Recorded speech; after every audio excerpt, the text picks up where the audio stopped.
It's crunch time, everyone. Week 15 of the NFL season and the first week of the fantasy football playoffs. It's time to tighten up those rosters, and what a better way to do that than with some IDP rankings. So let's drop that intro and get into my top 12 defensive linemen, linebackers, and defensive backs for week 15 of the NFL season.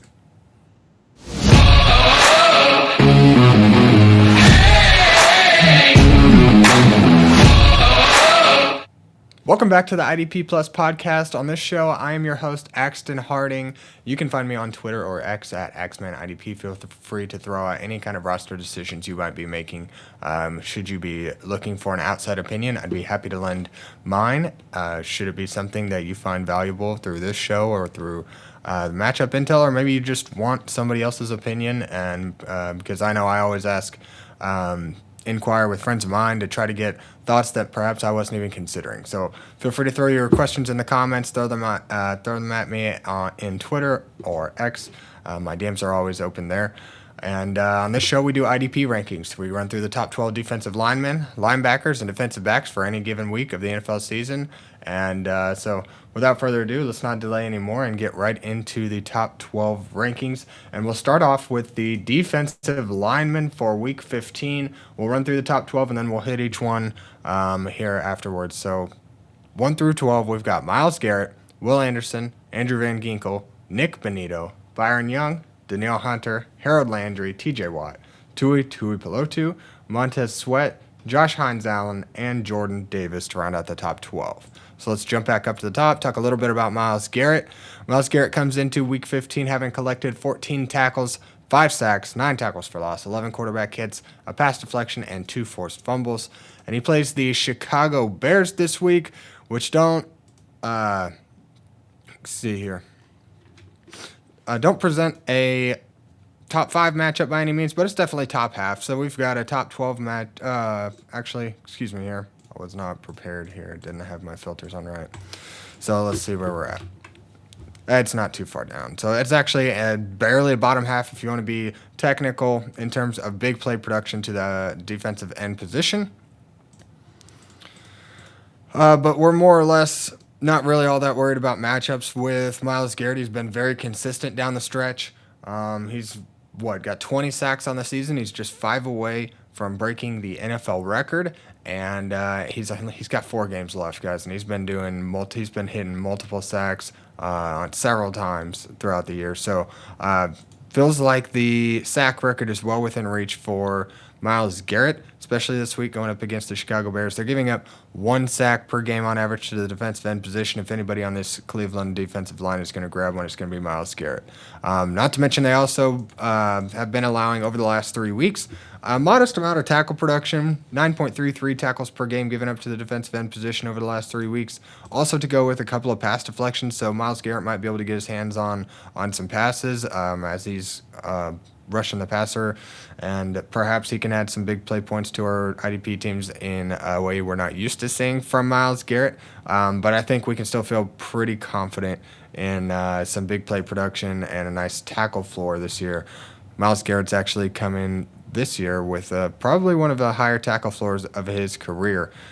So that's been nice to have that kind of floor play consistency, and then he's been one of the most consistent players of all year long with those, again, 5 sacks in just the last 3 weeks, 9 tackles for loss, 11 quarterback hits. Myles Garrett is on a mission, and I don't expect that to change in a matchup against the Chicago Bears. This Cleveland team actually has a breath of life under them with Shedeur Sanders at quarterback, so we're looking good here for Myles Garrett in Week 15. Now let's talk about Will Anderson Jr. and his matchup against the Arizona Cardinals. He comes into this week having collected 13 tackles, 2.5 sacks, 4 tackles for loss, 6 quarterback hits, and a pass deflection in the last 3 weeks. This matchup against the Arizona Cardinals is going to present a top 10 matchup for big play production to the defensive end position. Arizona has been giving up a sack and a half per game to the defensive end position. Also to pair with a nice modest 9 tackle floor on average per game to the position. Aside from that, we're not looking at a whole lot of pass deflection opportunity, but Will Anderson Jr. isn't one of those guys who's going to go out and grab much more than a couple of tackles and perhaps just have a big day behind the line of scrimmage, get some tackles for loss, perhaps a couple of sacks if things play out right. But we've got 1.5 sacks on the table here to pair with 9 tackles per game given up by the Arizona Cardinals to the defensive end position over the last 3 weeks. So Will Anderson Jr., I expect him to kind of have a bounce back from what was a favorable matchup against Kansas City last week. This matchup against Arizona, I think, is going to lend well to IDP production as well, and big play production to defensive ends. So I think he finds himself in a better spot. Jacoby Brissett isn't going to be as mobile or slippery as Patrick Mahomes, so I think he should have more success getting back there to the quarterback this week. Now let's talk Andrew Van Ginkel in his matchup against Dallas this week. He's got 14 tackles, a sack, 2 tackles for loss, a quarterback hit, an interception, and 3 pass deflections in the last 3 weeks. Andrew Van Ginkel just seems to get it done regardless of matchup. So we're not even necessarily focused on the matchup for Andrew Van Ginkel this week. It does end up being a bottom half matchup where Dallas has been fairly stingy in terms of production given up to the defensive end position. But nonetheless, there's still a sack on the table and 6.67 tackles per game given up by this team. But Andrew Van Ginkel kind of brings in, regardless of matchup, about a 4 to 6 tackle floor all by himself. It's not mattered the matchup all year long, and then he's also consistently making plays behind the line of scrimmage with quarterback hits and tackles for loss. And he's also no stranger to get to interceptions and pass deflections in coverage. Dallas has only given up about 1 pass deflection to opposing defensive ends over the last 3 weeks, but that doesn't necessarily mean that it can't happen. Andrew Van Ginkel is one of those more hyper-aware defensive ends where if it passes in the air, he's going to do anything he can to get his hands on it, and he's done so for much of the season, even grabbed himself an interception. So I think Andrew Van Ginkel is going to be just fine this week, and being one of the more consistent players and one of the more high-floor fantasy producers this season, I've got him atop the list. We can feel very comfortable about Andrew Van Ginkel week in and week out. It doesn't really matter what the matchup is. He's going to produce for you. So I feel good about Andrew Van Ginkel this week for week 15. Let's get into Nik Bonitto against the Green Bay Packers this week. He's got 7 tackles, 3 sacks, 3 tackles for loss, 4 quarterback hits, and a forced fumble all in the last 3 weeks. He plays the Green Bay Packers this week, which don't necessarily present a statistically favorable matchup as it relates to production given up over the last 3 weeks. Nik Bonitto has been exceeding expectations for much of the year. We've got a sack and a half last week, had multiple sacks in several games so far this season.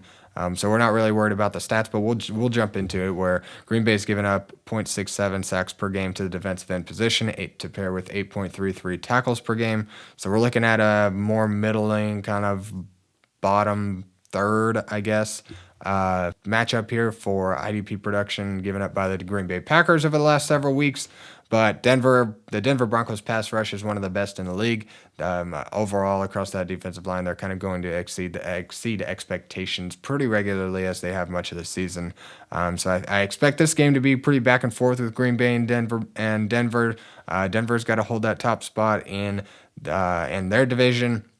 And Green Bay's on a bit of a run here too. So as we get closer to crunch time for the NFL season, as we approach the end of the regular season, teams are trying to get as many wins and stack them as much as possible to give themselves the best chance or best path through the playoffs. So I expect this Denver Broncos Green Bay game to be pretty back and forth.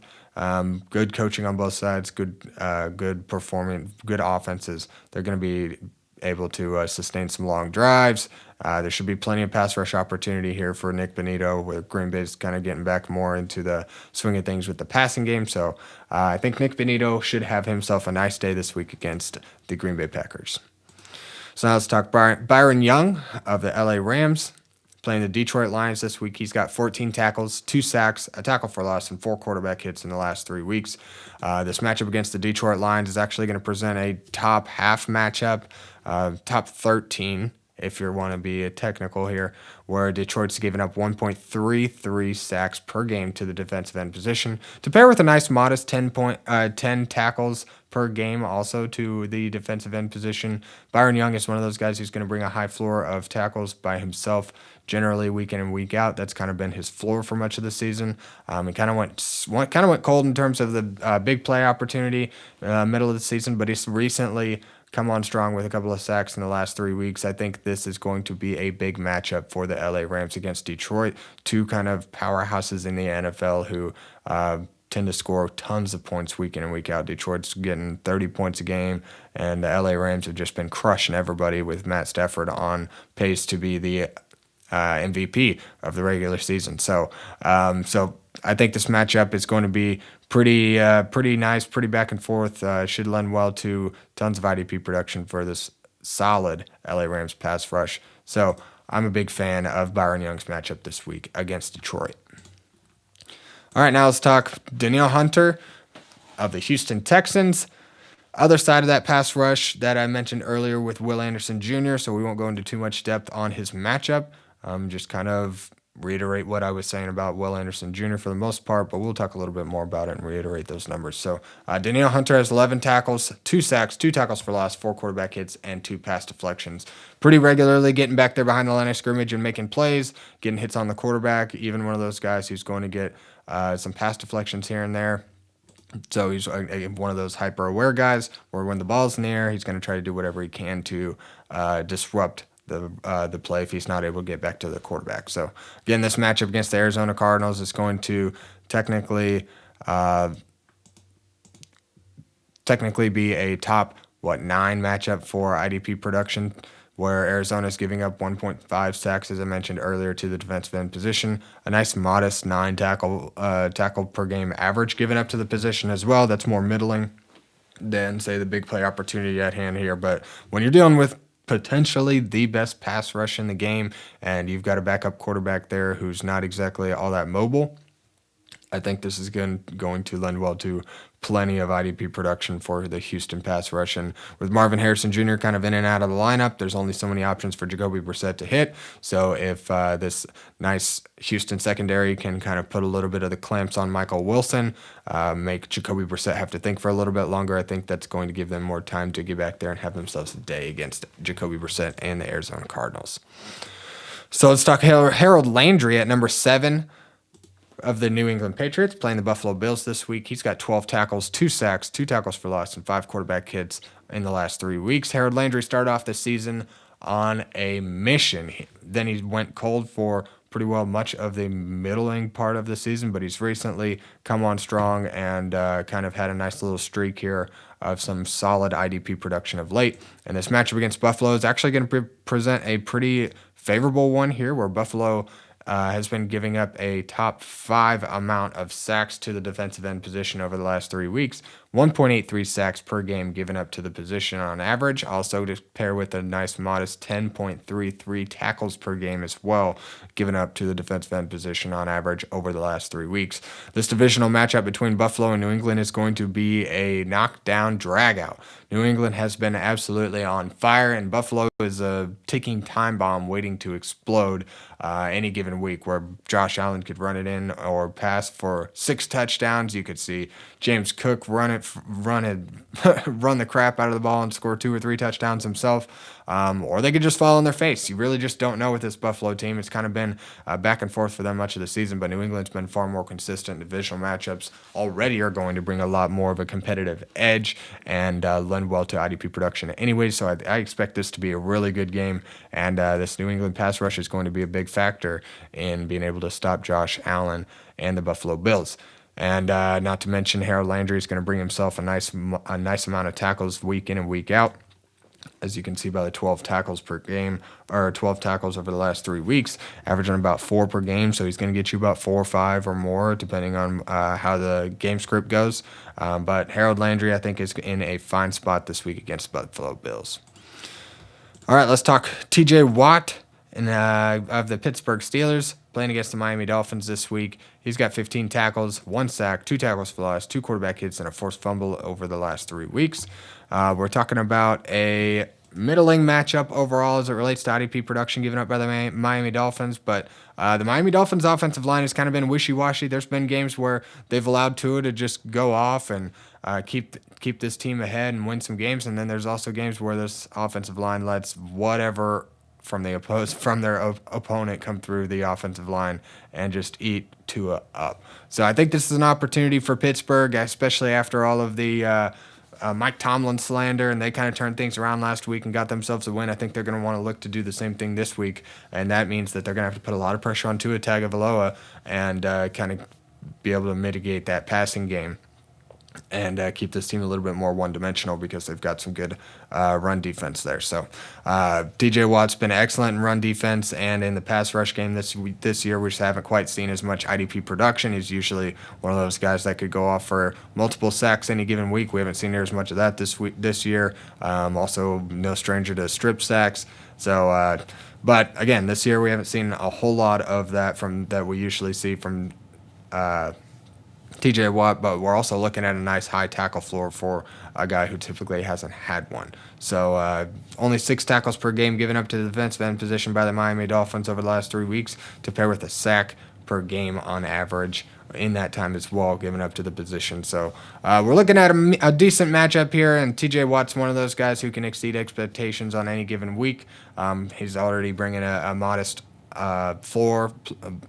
He's bringing a modest floor for IDP production week in and week out. 14 tackles over the last 3 weeks is almost 5 per game. That's pretty nice for a defensive lineman. If nothing else, he's definitely going to bring you a floor if he doesn't exactly get back to the quarterback. But I feel like TJ Watt should be due for a big game anytime now. And this Pittsburgh Steelers team is trying to make a point at this point. And what a better way to shut down the Miami Dolphins. So I think TJ Watt ought to be just fine this week in his matchup against the Miami.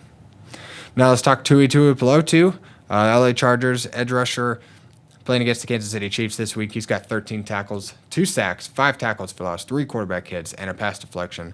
A lot of good metrics indicating he's back there behind the line of scrimmage regularly, making plays with those 5 tackles for loss and 3 quarterback hits. Also to pair with 2 sacks that he was able to land home from that pressure he was generating. This week playing a favorable matchup against the Kansas City Chiefs, who have given up 1.67 sacks per game to the defensive end position, also to pair with a top 2 amount of tackles on average to the defensive end position as well. 14.33 tackles on the table for this defensive line, specifically the defensive ends for the LA Chargers.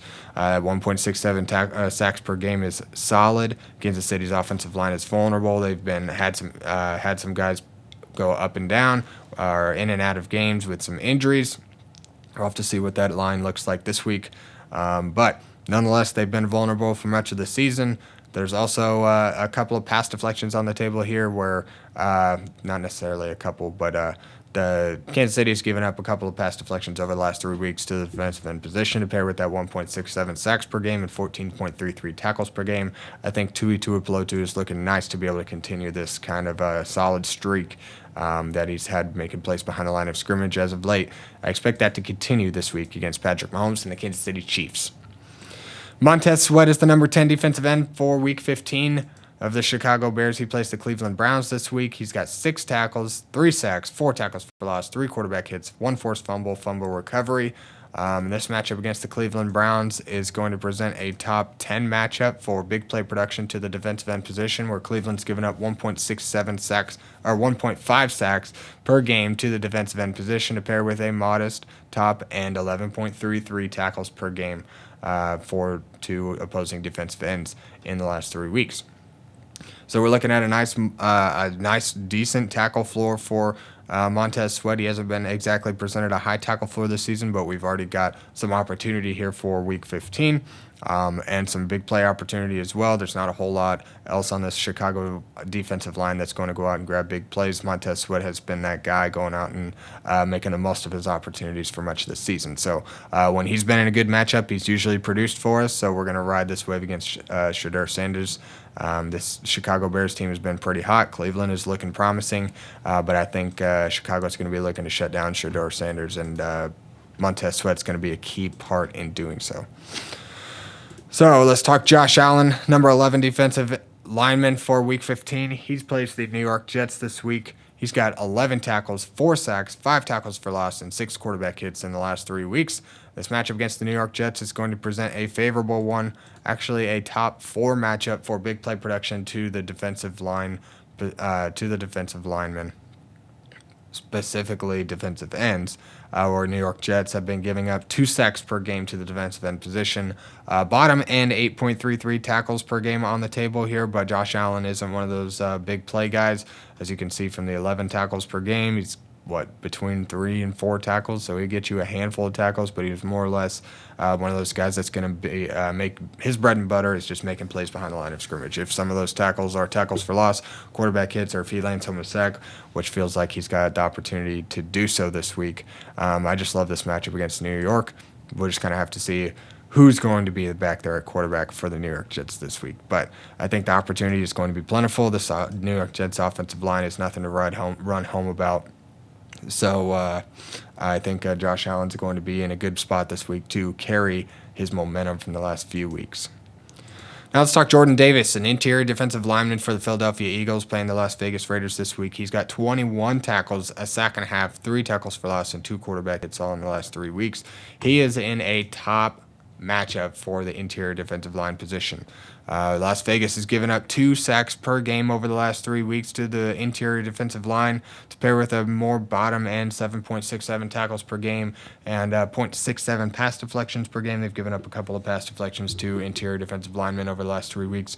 But we're more targeting this big play upside. Jordan Davis has brought a nice high tackle floor on his own to any given matchup, and he's no stranger to making big plays. You saw that from a sack and a half game where he grabbed a sack and a half last week. Vegas has the worst offensive line in the league. They've been just absolutely leaking. They've got it's like Swiss cheese. They've got holes all over this offensive line, and they've been pretty well letting any and every opposing defensive lineman get back there and have their share of getting hits on Geno Smith and whoever's back there at quarterback for the Las Vegas Raiders. We kind of hope that Geno Smith is going to be a go, but just to keep the drives a little bit longer in this game, we hope that Philadelphia doesn't necessarily. Well, no, if Philadelphia gets up early, then this matchup could lend well to more pass rush opportunity for Philadelphia defensive line. Again, if Philadelphia goes up early, Vegas is not going to have any choice but to pass it or but to air it out just to try to stay in this game. So that's just going to bring more opportunity for Jordan Davis on the interior of that Philadelphia defensive line. So love that opportunity with 2 sacks per game on the table in this matchup against the Vegas Raiders. I wasn't sure who I would have been targeting for this top 12 spot on this Philadelphia pass rush, but Jordan Davis seems to carry the highest floor and been no stranger to making big plays. Jalen Phillips hasn't been near as consistent for his time. He's able to land sacks here and there, but I feel like this opportunity for the interior of this Philadelphia defensive line is going to lend well for opportunity for IDP production for Jordan Davis. I expect him to kind of continue this momentum he's carrying into from last week. So we've got to target somebody from this Philadelphia team against the Las Vegas Raiders. When you've got an offensive line that's that bad, they're also giving up 3.5 sacks per game to the defensive end position. So they're giving up over 5 sacks per game to defensive linemen in general. There's going to be plenty of opportunity on the table on this one, and I think Jordan Davis is a likely candidate to soak up some of that production and have himself a day. So let's round out the top 12 again. We've got Myles Garrett at number 1, Will Anderson Jr., Andrew Van Ginkel, followed by Nik Bonitto, Byron Young, Danielle Hunter, Harold Landry, TJ Watt, Tuli Tuipulotu, Montez Sweat, Josh-Hines Allen, and Jordan Davis to round out the top 12 defensive linemen for Week 15. All right, now let's get into linebackers. We'll just kind of quickly run through the top 12 and then touch on each person. We've got Jordyn Brooks at number 1, followed by Blake Cashman, Cedric Gray, Ernest Jones, Foyesade Oluokun, Bobby Wagner, Carson Schwesinger, excuse me, that's a mouthful, Roquan Smith, Devin White, Jack Campbell, Nik Bolton, and Zack Baun to round out the top 12 there. So let's talk about Jordyn Brooks of the Miami Dolphins and his matchup against the Pittsburgh Steelers this week. He's got 37 tackles and 2 tackles for loss over the last 3 weeks.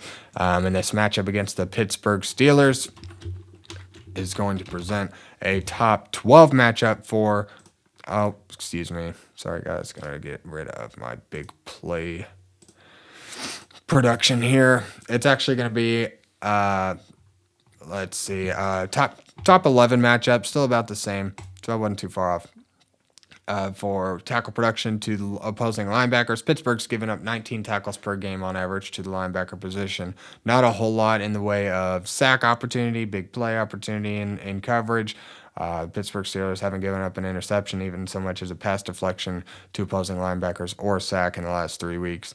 In this Miami Dolphins team, perhaps Jordyn Brooks gets in on some blitz packages and is able to make some plays behind the line of scrimmage. He's no stranger to tackles for loss, potentially quarterback hits, but we're more targeting this high tackle floor, 19 tackles per game on the table here, given up by the Pittsburgh Steelers to opposing defensive ends over the last 3 weeks on average. So Jordyn Brooks been leading the league for much of this season in overall tackles. I expect that to continue this week. He has been pretty hot for much of the season, and I don't think that's going to change against Pittsburgh Steelers. This game ought to be a good one and lend well to long, sustained drives and plenty of opportunity for IDP production. Now let's talk Blake Cashman, Minnesota Vikings linebacker playing the Dallas Cowboys this week. He's got 35 tackles and a pass deflection over the last 3 weeks. This matchup against the Dallas Cowboys is also going to be pretty similar to that matchup for the for the Miami Dolphins, where Dallas has given up also 19 tackles per game. But here's the difference: we've got some more opportunity for big plays. Dallas Cowboys have given up 2 sacks to opposing linebackers to pair with over a pass deflection per game given up to the position on average over the last 3 weeks. So there's plenty more opportunity for Blake Cashman to perhaps get back behind the line of scrimmage and make some tackles for loss, potentially get back there and rush the quarterback. I know he hasn't been quite that guy this season. It's been a lot of Eric Wilson kind of rushing the passer, but their opportunity is going to lend well in this matchup should they want to get Blake Cashman involved in the pass rush and blitz him a time or two. I think there's going to be plenty of opportunity there that with the Dallas offensive line that's kind of been pretty stingy for much of the season. I think that's going to be how they need to get back there and put pressure on Dak Prescott and limit his opportunities, at least get in his head, because he's going to air it out a ton, and they've had a lot of success. They've scored a lot of points this season. One of the league's top producing teams as it relates to just points scored. So in order to stop that against a solid offensive line, you're going to have to throw some different packages at them, and I think Blake Cashman could be in a good spot this week, especially considering the big play behind the line of scrimmage, and then also Dak's given up plenty of pass deflections on average over the last 3 weeks, tied for number one with 4 or 5 other teams also giving up 1.33 pass deflections per game to the position. So I think there's going to be plenty of opportunity for Blake Cashman to carry his nice solid streak of games, pretty well averaging 10 tackles per game since he came back from injury. I don't expect that to change this week against the Dallas Cowboys. So now let's talk Cedric Gray and his matchup against the oh goodness gracious, that one up. Let's just see who the Tennessee Titans play, because I did not put it in there real quick. Titans matchup. Oh, they're playing against the 49ers this week. That's right. So let's talk. Oh my gosh, guys. I need a knuckle sandwich here. I have it in 2 different spots. I only checked the one. So, excuse me. San Francisco. So Cedric Gray's playing this week. It's going to lend well to plenty of IDP production. I just got it wrong on my main sheet here, where I listed out some of my recent statistics. So Cedric Gray playing the San Francisco 49ers. He's got 26 tackles, a quarterback hit, and a fumble recovery over the last 3 weeks. The San Francisco offense has been giving up 19.33 tackles per game to the linebacker position. That's going to be a top 8 matchup for tackle production given up to opposing linebackers. So Cedric Gray has been exceeding expectations. I think the last handful of weeks he's been in what on paper looks like bottom end matchups, but he's consistently produced week over week, and that's not going to change, especially considering the good matchup. 19.33 tackles per game given up to the position. I expect him being the lone full-time run stuffer there in the middle of that Tennessee defense. I expect nothing to change this week. Cedric Gray finds himself in a nice spot against a solid San Francisco team who's going to be able to sustain drives, push the ball downfield, and Tennessee is always going to be on defense a ton. I think that's been what's helped Cedric Gray kind of put up a nice solid season in his second year. So I expect Cedric Gray to continue his plethora of IDP production in Week 15. All right, let's talk Ernest Jones, our number 4 linebacker this week for the Seattle Seahawks, playing against the Indianapolis Colts this week. He's got 29 tackles, 2 interceptions, a pass deflection, and two pass deflections, and one of those interceptions that he snagged, he took to the house. So Ernest Jones is no stranger to big plays and coverage. Also been involved in the pass rush at times, not near as often this season because he's been a menace in coverage. But nonetheless, I expect him to continue his kind of solid season overall, regardless of what the paper's going to say, because Indianapolis isn't necessarily on paper a top end matchup. We're looking at a top 22 matchup for opposing linebackers, where Indianapolis has only given up 14.67 tackles per game, but they've given up 1.33 pass deflections per game on average to the linebacker position as well. So there's some potential for opportunities in coverage there. But again, something to consider is that Daniel Jones went down for the season. I don't know if we're going to be looking at Phillip Rivers or if we're going to be looking at Riley Leonard this week. That'll be something to kind of monitor. Riley Leonard, I think, is going to lend well to more potential mistakes in the passing game, so potentially lending well to more pass deflection opportunity or opportunities in coverage, potential interceptions. Phillip Rivers we'll have to see. He's been out of the league for several years, even admitted as much, and that he has put on some weight.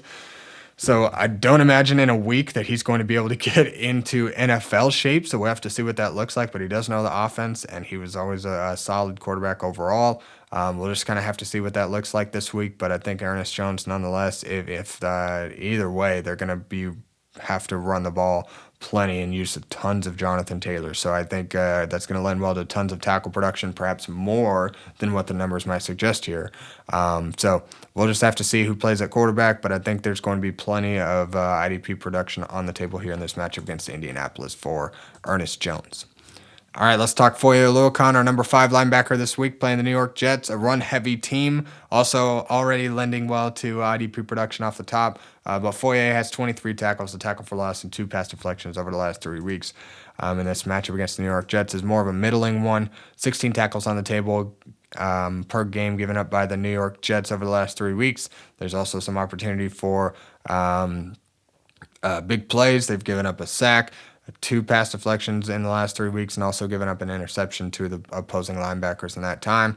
Foyesade has been a regular overproducer of expectations. Hasn't really mattered the matchup. He's going to bring you 6 to 8 tackles per game with plenty of upside for more. No stranger to 14 plus, 10, 12, 13 plus tackles. This New York Jets team is going to run the ball plenty. And I expect Foyesade Oluokun to keep that high tackle floor. You're not going to set Foyesade Oluokun about any given week in your regular 6-man plus rosters. I've had him all season in a one IDP league. So I think Foyesade Oluokun is just one of the more consistent linebackers in the league, and I expect that to continue. He just brings a high floor of production week in and week out. All right, let's talk Bobby Wagner in his matchup against the New York Giants this week. He's our number 6 linebacker. He's got 32 tackles, a sack, a quarterback hit, an interception, and 2 pass deflections in coverage. Even at 36 years old, Bobby Wagner is still consistently getting it done, and one of the top end producers at the linebacker position for much of the season.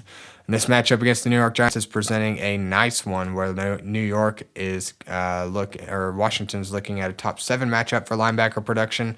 New York's giving up 20 tackles per game to the linebacker position. There's also some opportunity in coverage. They've given up a pass deflection in coverage on average over the last 3 weeks as well. Jackson Dart is mistake prone in the passing game, and this New York team has run the ball plenty, lending well to opposing linebacker production.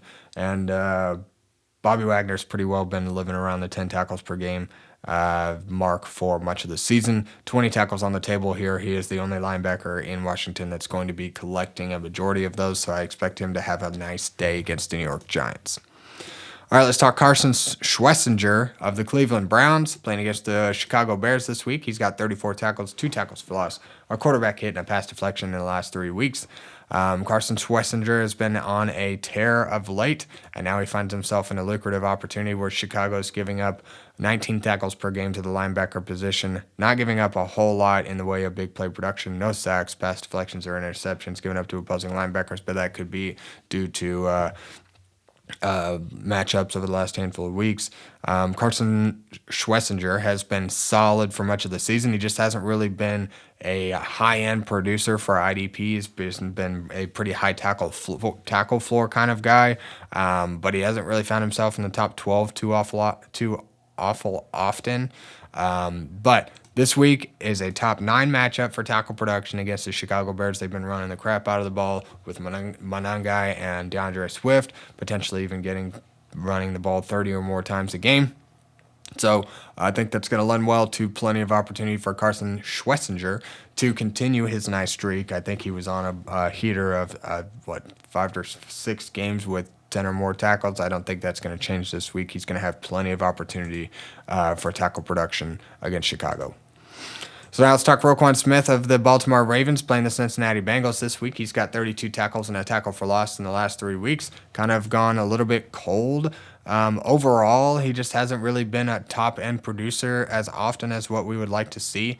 But nonetheless, he's also one of those guys that's bringing a high floor. Hasn't really mattered the matchup. He's going to bring a nice amount of tackles and give you floor play each and every week with the upside for plenty more. He's already run back an interception for a touchdown, I believe, earlier this season. So the opportunity or the potential is there. And Cincinnati, with Joe Burrow, has been more efficient on offense overall. This team with the Baltimore and Cincinnati, a divisional matchup, is going to mean a lot this week. And Cincinnati's trying to claw their way back into the playoffs. Baltimore is going to want to keep their spot. So I think there's going to be plenty of back and forth. Should be lots of long, sustained drives, not a lot of 3 and outs. So I think that's going to lend well to IDP production. The more plays you have on the field, the more opportunity you have to collect points for IDP teams. And Roquan Smith is no stranger to making plays behind the line of scrimmage. I think he's going to have to get back there and make some plays to remain competitive with the Cincinnati Bengals team. They're going to need Roquan Smith to do his thing in the middle of that Baltimore defense. But Cincinnati's giving up 13.67 tackles per game to the linebacker position. But again, we're not really all that concerned about matchup because Roquan Smith's going to bring 8 to 10 tackles to the table by himself each and every week. So anything on top of that is just going to be icing on the cake. So I think this opportunity against Cincinnati, this game is going to be a big one. I have high expectations for this matchup and big divisional matchups with powerhouse teams in the NFL. Not necessarily powerhouse teams, but with 2 of the more competitive teams in the NFL. I think it typically lends well to plenty of IDP production. So I think Roquan Smith, of anybody, is going to garner much of that. Now let's talk Devin White, Las Vegas Raiders linebacker playing against the Philadelphia Eagles this week. He's got 36 tackles, a tackle for loss, all in the last 3 weeks. This matchup against Philadelphia hasn't been a great matchup for opposing linebackers for much of the season. But I expect this game, as I mentioned earlier with Jordan Davis, I think this Philadelphia team could get up pretty early against the Las Vegas Raiders, and that would mean that they're going to run the ball for much of the second half. If they get an early lead, then it's just going to be a lot of Saquon Barkley. Saquon could have 20, 30 touches in this game, and that's going to lend well to plenty of IDP production for opposing linebackers. Devin White has had a nice high floor of IDP production for much of the season. From what I could remember of stats as I was looking at it last night, in leagues that I've got, he's really only had 3 or 4 games where you would have been maybe disappointed with his production or the amount of points that he scored for your IDP teams. But other than that, for a good large part of the season, he's been very consistent, really kind of popped back onto the scene since joining the Las Vegas Raiders. And I expect that to continue in what kind of looks to be a favorable matchup should Philadelphia kind of get out in front of Las Vegas and just kind of coast much of the way. So I think Devin White is in a good spot to continue his lucrative streak of IDP production here. So even though the numbers might not suggest a good matchup, I think Devin White's proven himself so far this season. I think he's going to be just fine. Now let's talk Jack Campbell and his matchup against the LA Rams. He's got 32 tackles, a sack, 2 tackles for loss, a quarterback hit, and a forced fumble in the last 3 weeks. Not particularly looking at a good matchup either, But again, we're not necessarily targeting the matchups for all of these guys. Some of these guys play better in good matchups, but some guys carry a high tackle floor and plenty of production week in and week out. And Jack Campbell has been one of those guys with an 8 to 10 tackle floor with potential to get back there to the quarterback. Against the LA Rams with a solid offensive line, the Detroit Lions are going to want to get back there and find different ways to be creative and put pressure on Matthew Stafford. And Jack Campbell's been a likely candidate to be involved in pass rush and blitzing opportunities for much of the season. I think he's got a handful of sacks already this season. So I think that's going to be a good chance for him to get back there and possibly put a stop to Matt Stafford, because the LA Rams have been hot on offense. They're going to have to change it up and kind of throw some different looks at the LA Rams. So I think Jack Campbell could have plenty of opportunity, more than what the numbers might suggest from this 12.33 tackles per game given up by the LA Rams to opposing linebackers on average over the last 3 weeks. So we're not necessarily targeting, in a way, we're kind of targeting the matchup. We're not targeting the historical numbers given up by the LA Rams, or he would be in a bottom 4 matchup for tackle production this week. But I think the numbers are kind of fooling us a little bit here. This game ought to be very back and forth. LA and Detroit, as I mentioned earlier, a couple of NFL powerhouses this season. This is going to be a pretty high-scoring and competitive matchup. Lots of long drives, lots of opportunity for IDP production. So I think this week Jack Campbell will be just fine. May not find himself in the top 5, but he pretty well hovers right around that bottom half LB1 kind of range anyways, week in and week out. I don't expect that to change this week. All right, let's talk Nik Bolton, our number 11 linebacker this week against the LA Chargers. They've got 31 he's got 31 tackles, 2 tackles for the last 2 quarterback hits, and a pass deflection in the last 3 weeks. Nik Bolton has been playing very well over the last handful of weeks. This Kansas City defense has kind of ramped it up a little bit to kind of make up for the shortcomings of the offense. But Nik Bolton against this LA Chargers team is looking at a more bottom-end matchup, but this divisional matchup against the Chargers, I think, is going to blend is a little bit deceiving for the numbers. The LA Chargers have only given up 13.67 tackles per game to the linebacker position. There's opportunity for big plays. They've given up a half sack per game to the linebacker position, so that means they've given up, a sack and a half or so over the course of the last 3 weeks to opposing linebackers. But let's talk about what this game's going to look like, where Justin Herbert, we just saw on Monday Night Football, after coming off of hand surgery, it seemed like this team really wanted to lean on the run game. And so that's going to, I think, lend well to plenty of IDP production on the other half of the ball. So Kansas City linebackers, I think, are going to look to be in a good spot here to soak up many rushing attempts by Omarion Hampton and Kamani Vidal. Chargers didn't seem to lean on the pass near as much as before, obviously, with trying to limit Justin Herbert's passing opportunities. We'll have to see if that changes this week, but I anticipate them to try to lean more heavily on the run, especially getting their young stud rookie back. And Nik Bolton is regularly making plays behind the line of scrimmage. So I think regardless of what the numbers might suggest here, I think we're still looking at a solid matchup for Nik Bolton to carry on his nice streak here. He's got, 23 tackles in just the last 2 weeks. I think this ought to be a better opportunity than what the numbers show for Nik Bolton to go out there and get some have a nice day for our IDP teams. It was just last week Zack Baun had eight tackles on Monday Night Football against the Chargers. Nik Bolton's going to bring a little bit more tackle, a little bit higher tackle floor to the table, I think, than Zack Baun would have. So I think Nik Bolton finds himself in a nice spot against the Chargers this week. All right, let's talk Zack Baun of the Philadelphia Eagles playing the Las Vegas Raiders this week. He's got 25 tackles, a half sack, quarterback hit, pass deflection, and a fumble recovery in the last 3 weeks. This Las Vegas Raiders team is going to present a more middling bottom-end matchup as it relates to production to opposing linebackers, but matchups really haven't mattered. Zack Baun has been living right around 8 tackles per game with the ability to get behind the line of scrimmage. The Raiders have been susceptible to blitz packages. They've given up 2 sacks to opposing linebackers over the last 3 weeks, so 0.67 per game in that time. There's some opportunities in coverage. They've given up a pass deflection in that time to opposing linebackers too. And depending on the quarterback, there may or may not be more opportunity in coverage there. But nonetheless, they're going to be they typically like to run the ball a ton with Ashton Jeanty. He's kind of one of their bigger playmakers, and depending on who's quarterback, the game script could change a little bit. But the offensive line has been susceptible to any kind of blitzing linebackers. Zack Baun's been no stranger to getting back there after the quarterback making plays behind the line of scrimmage. Although it's been Nakobe Dean been much of the one that's been getting the sacks of late, but they've been running both linebackers at the quarterback. So I think Zack Baun should still be in a fine spot this week against the Las Vegas Raiders. All right, so let's talk top 12 again. We'll run back through them, and then we'll get into two defensive backs. Jordyn Brooks at number 1, Blake Cashman, Cedric Gray, Ernest Jones, Foyesade Oluokun at 5, Bobby Wagner, Carson Schwesinger, Roquan Smith, Devin White, Jack Campbell at number 10, Nick Bolton at 11, and Zack Baun rounds out the top 12. So that's going to do it for our top 12 linebackers. Let's get into the secondary and talk about defensive backs.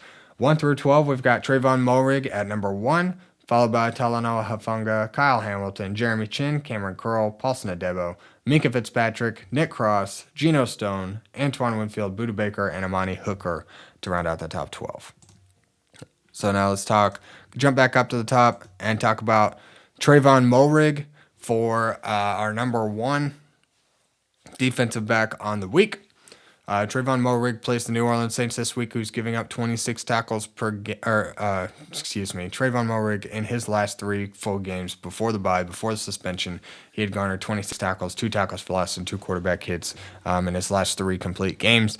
Playing against the New Orleans Saints this week, who are going to lend well to IDP production to the safety position. It's a top 5 matchup for opposing safeties. Top 4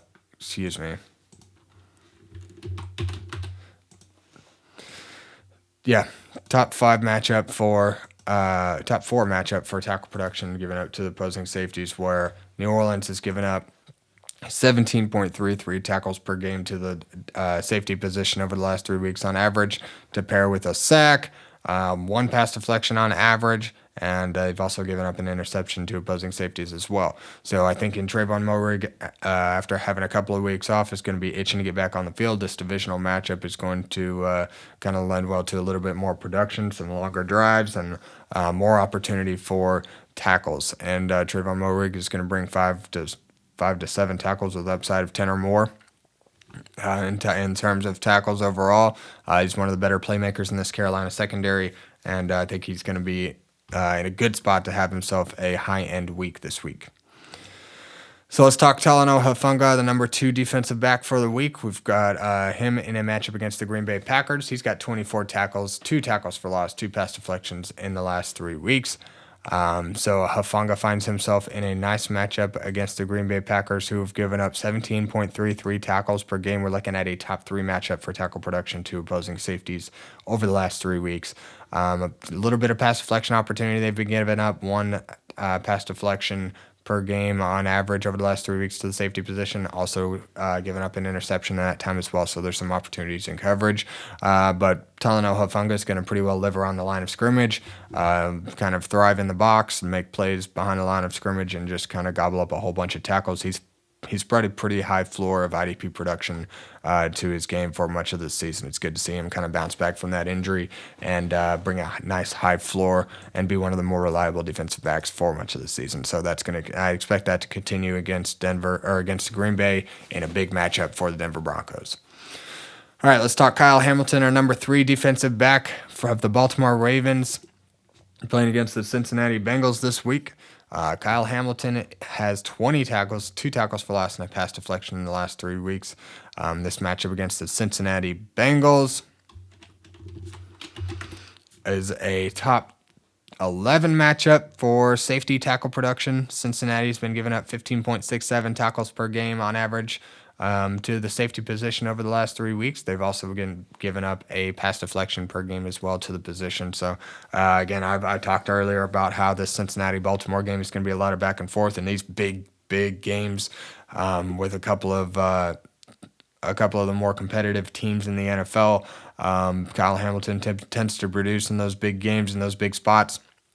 So I think that's going to be going to lend well to his potential for a high tackle floor, making plays behind the line of scrimmage, and just being heavily involved in a lot of the plays around the football in Week 15. So I think this matchup for Kyle Hamilton is a nice one against Joe Burrow and the Cincinnati Bengals. Now let's talk Jeremy Chinn of the Las Vegas Raiders. Their strong safety playing against the Philadelphia Eagles this week. He's got 34 tackles, 2 quarterback hits, a sack, and a forced fumble in the last 3 weeks. And this matchup against the Philadelphia Eagles is going to be more of a bottom-end matchup for production given up by the Philadelphia Eagles to opposing safeties.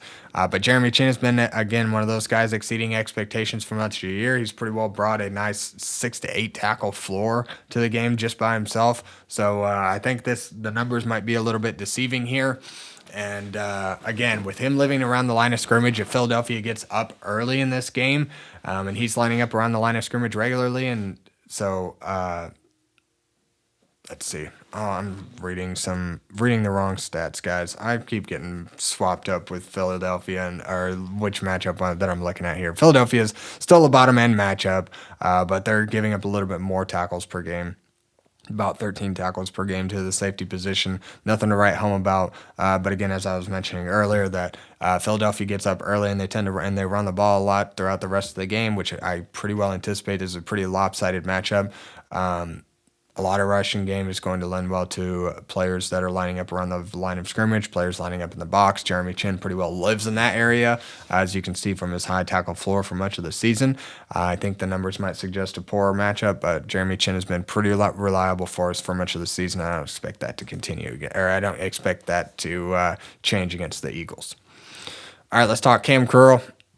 Top 5 defensive back this week against playing against the Detroit Lions. Kam Curl has 18 tackles and a quarterback hit over the last 3 weeks.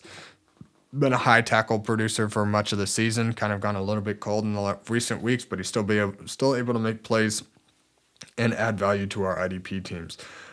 This matchup against Detroit is presenting a top or a bottom 10 matchup, roughly.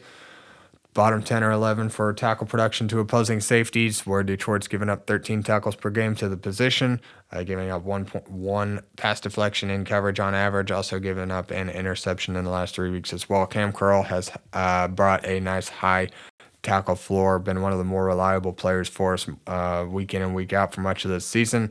I think this, again, as I mentioned earlier, this game is going to be a high-producing game. There's going to be a lot of passing in this game. Detroit's going to throw the ball a ton in order to keep up with the LA Rams. The Rams have pretty well just been able to score at will, and Detroit's secondary is really banged up, so I expect them to still be able to kind of put points on the board, and Detroit's going to have to probably throw the ball a little bit more than what they're used to. And I think that's going to lend well to Kam Curl and his production. Detroit also runs the ball a heavy amount. Kam Curl lines up around the line of scrimmage. He's always going to be right in and around where the football is going to be. So he tends to be kind of the first player to get some opportunity to make plays. So Kam Curl, I think, is going to be, albeit kind of cooled off since the start of the season. I think this matchup against Detroit, even though the numbers might not suggest, I think it's going to be a good opportunity for IDP production all the way around. So I think Kam Curl should actually be in a good spot this week, even though the numbers might not suggest that. All right, let's talk Paulson Adebo, New York Giants safety. Is that right? Is playing against the Washington Commanders this week. And he comes into this week having collected 21 tackles and a pass deflection over the last 3 weeks. And he's been a pretty consistent producer for much of the season. And I was wrong earlier. Sorry, guys. Cornerback, Paulson Adebo, not safety. So, but again, Paulson Adebo for much of the season has been one of the more consistent defensive backs over the course of this fantasy season. And this matchup against the Washington Commanders, is going to present a more bottom-end matchup, as the numbers might suggest. New York's not giving up a whole lot of production to the cornerback position, but Paulson Adebo has been kind of a player that's been all over the field. It hasn't really mattered the matchup. He's been able to produce for us for much of the season for when he's been on the field. So I expect that to continue. He's going to be guarding one of New York Giants' best wide receivers, I would imagine, and he's just got a nose for the football, high tackle floor kind of player. New York Giants have only given up 10 tackles per game to the quarterback position, but we got some opportunity in coverage here where they're giving up 2.67 pass deflections per game as well to the cornerback position. So there's some opportunity in coverage. They haven't given up an interception in the last 3 weeks, but those 2.67 pass deflections per game just tells me that cornerbacks have been regularly able to get their hands on some Jackson Dart and or Jameis Winston passes pretty regularly. And if you're able to get your hands on the ball, you have an opportunity to make an interception. So just because they haven't landed home doesn't mean that the opportunity isn't there. This is going to be a top end matchup as it relates to pass deflections and opportunities in coverage here. And Adebo's going to, again, one of those guys who's going to bring his own amount of tackles to the game on any given week. He's just got a nose for the football and been a more consistent producer when he's been on the field. So I think we can feel good about Paulson Adebo this week. Let's talk Minkah Fitzpatrick in his revenge game against the Pittsburgh Steelers. He now plays for the Miami Dolphins, played for the Pittsburgh Steelers last year. He's got 20 tackles, a sack, 3 tackles for loss, 2 quarterback hits, and a forced fumble in the last 3 weeks. And I think we're looking at a nice spot for Minkah Fitzpatrick to have himself a day against the Pittsburgh Steelers. It's more of a middling matchup as the middling matchup as the numbers might suggest. Let's see. Where Pittsburgh Steelers are giving up 13.67 tackles per game to the safety position. They're also giving up 0.67 pass deflections per game as well to the safety position. But I think Minkah Fitzpatrick, he's been a pretty regular producer of late, and for actually much of the season, nothing overly flashy, but he's definitely been a rock solid, consistent producer at the safety position for us. And this matchup, I think, against the Pittsburgh Steelers is going to lend well to more incentive and more opportunity for Minkah Fitzpatrick. He's going to want to go make something happen and have himself a day against his former Pittsburgh Steelers to show him kind of what they were missing out on as they traded him to the Miami Dolphins earlier this season.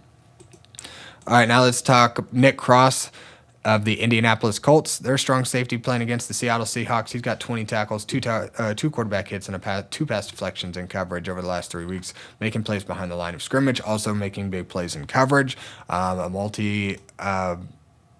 A very volatile player. Not in terms of production, he's been very consistent, but he's just able to kind of get it done in all areas of the field. He doesn't just have one single kind of area of expertise that he specializes in. He really makes plays, and it doesn't matter the matchup, and we're not necessarily targeting the matchup. Seattle's not been very generous or kind to production to opposing safeties over the last 3 weeks, just 9.33 tackles per game, pass deflection on average. But Nick Cross is going to bring his own amount of tackles to any given game in this matchup against the Seattle Seahawks. Indianapolis is going to have to bring the heat this week to kind of contain the Seattle Seahawks, who are going to throw the ball a ton. Nick Cross, I think, is going to be a beneficiary of that high passing volume. Perhaps make a couple of pass deflections, but get back to the quarterback. He's been blitzed multiple times throughout this season, so he's consistently making plays behind the line of scrimmage, and he's also going to bring about 5 to 7 tackles to the table in his kind of more bottom end weeks, with upside for 10 or more. So regardless of matchup, Nick Cross has been producing for us for much of the season. I don't think that's going to change against the Seattle Seahawks. All right, let's talk Geno Stone, our number 9 defensive back of the Cincinnati Bengals. Their safety, playing against the Baltimore Ravens. He's been a consistent producer for much of the season, and I love this matchup against the Baltimore Ravens. I've tried to target a lot of it seems like I've targeted plenty of people from the Cincinnati-Baltimore matchup. Geno Stone has 26 tackles, a sack, 2 tackles for loss, a quarterback hit, interception for a touchdown, and a pass deflection on the last 3 weeks. And this matchup against the Baltimore Ravens, it's not looking to be on paper a great matchup for production given up to imposing safeties by the Baltimore Ravens, but Baltimore is not going to have any choice but to pass the ball a lot in this matchup. Derrick Henry hasn't been running for 150, 200 yards. It's taken him about 20 touches to get to 100 yards, so they're going to have to throw the ball quite a bit more. Lamar Jackson has looked better of late. I think last week he had his best game since coming back from injury. He was having a lot of success in the passing game. I think that they're going to have to throw the ball a ton. Cincinnati's going to come out and punch him in the mouth and score a lot of points early. That's what they do. They don't have a great defense, so their offense is very, very high powered, and they tend to produce very well on offense. One of the higher point scoring teams over the course of this season. Baltimore's going to have to air it out more than what they typically would have in this big divisional matchup against Cincinnati. So I think that's going to lend well to production for Geno Stone, who's already just had a nice high tackle floor. We're looking at 7 tackles per game, almost. Actually eight or more tackles per game on average over the last 3 weeks. Again, making plays behind the line of scrimmage. He's involved in blitz packages, tackles for loss, a sack. He's quarterback hit. He's got interception for a touchdown, pass deflection points. So we're looking at plenty of opportunity. Geno Stone is one who gets it done on all areas of the field. Just because the numbers don't suggest a good matchup doesn't mean it's not going to happen. I think he does find himself in a good spot where the matchup presents a better opportunity than the numbers might show. So, all right, let's talk Antoine Winfield of the Tampa Bay Buccaneers. He plays against the Atlanta Falcons this week. He's got 20 tackles, a quarterback hit, an interception, and 2 pass deflections in coverage over the last 3 weeks. This matchup against the Atlanta Falcons is actually looking to be a top 7 matchup for tackle production given up to opposing safeties. Is that right? Yeah. So Atlanta's given up 16.33 tackles per game to this safety position. With Tyke Smith out, Antoine Winfield was able to line up a little bit more in the box, which is going to lend well to a little bit more opportunity for tackle production. Even plays behind the line of scrimmage. Atlanta's given up 2 sacks to the safety position, also given up 2 interceptions to safeties, and 1.33 pass deflections per game to on average over the last 3 weeks to opposing safeties. So there's plenty of big play opportunity here at hand for Antoine Winfield. A nice high tackle floor. He's also going to bring 5 to 7 tackles per game himself. Now he's got an opportunity for 16 tackles on the table, given up by the Atlanta Falcons. Some big play opportunities where they've been vulnerable to blitz packages and even in coverage with Kirk Cousins at quarterback. So I think Antoine Winfield finds himself in a very lucrative opportunity this week. So if anybody's going out there and getting it with Tyke Smith down, I think Antoine Winfield is a likely beneficiary. All right, so let's talk about Budda Baker, our number 11 safety this week of the Arizona Cardinals, playing against the Houston Texans. He's got 24 tackles, a half sack, a tackle for loss, quarterback hit, interception, and 2 pass deflections in the last 3 weeks. And this matchup against the Houston Texans is going to present a top half matchup. Not necessarily the most ideal matchup, but still 14 tackles per game given up to the opposing safeties by the Houston Texans to pair with 0.67 pass deflections given up to the position on average over the last 3 weeks as well. So we're looking at a nice modest tackle floor, and Budda Baker is going to bring, as you can see from his 8 tackle average over the last 3 weeks, he's going to bring a nice high tackle floor himself, able to make plays behind the line of scrimmage and added points through sacks, tackles for loss, quarterback hits. Also nice player in coverage, getting some pass deflections and interception opportunity. So I think Budda Baker should be just fine this week in a matchup against the Arizona Cardinals. They're going to throw the ball up plenty. There should be plenty of opportunities in coverage, perhaps for some interceptions or pass deflection points, and then also with an immobile quarterback. Houston Texans are going to throw the ball plenty. C.J. Stroud has been just fine this season. Houston's offensive line is still awful. So you might but they've been okay enough to let C.J. Stroud produce. Budda Baker might get involved in some blitz packages. He, again, no stranger to making plays behind the line of scrimmage, and get his hands on some balls in coverage and adding points in multiple areas of the field for our IDP roster. So I expect him to have himself a nice day against the Houston Texans. All right, let's talk Amani Hooker, top 12, our number 12 defensive back for the week. just kind of finds himself in a nice spot against the San Francisco 49ers. He's only got 12 tackles and a tackle for loss over the last 3 weeks, but we're looking at a nice, modest matchup here. He's a guy who's been more favorable in those good matchups. When given the opportunity, he's pretty well jumped on it. And so against this San Francisco team, who's given up 16.33 tackles per game to the safety position. Although Amani Hooker might be on a little bit of a cold streak of late, I think this week against San Francisco is going to present a nice bounce back opportunity, with just plenty of tackles on the table coming into this matchup. When he's in good matchups, Amani Hooker has produced for us. So I think this matchup against San Francisco, who should be on the field plenty. Hooker's also one of those guys who lines up regularly around in the box.